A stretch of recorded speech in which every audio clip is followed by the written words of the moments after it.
મહાભારત સમયે પાંડવોએ અજ્ઞાતવાસ દરમિયાન પોતાના શસ્ત્ર ખીજડીને સાચવવા આપ્યા હતા. ત્યારથી જ ખીજડીનું પૂજન કરવામાં આવે છે. હિન્દુ ધર્મમાં દશેરાનો તહેવાર શસ્ત્ર અને શાસ્ત્ર બંનેની પૂજા માટે જાણીતો છે.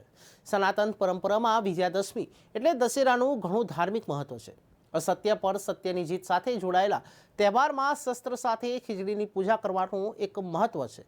ત્યારે રામાયણ કાળ અને મહાભારત કાળથી રાજા મહારાજાઓ યોદ્ધાઓ દ્વારા કરવામાં આવતી શસ્ત્ર અને ખીજડીની પૂજા કરવાનું અકબંધ છે.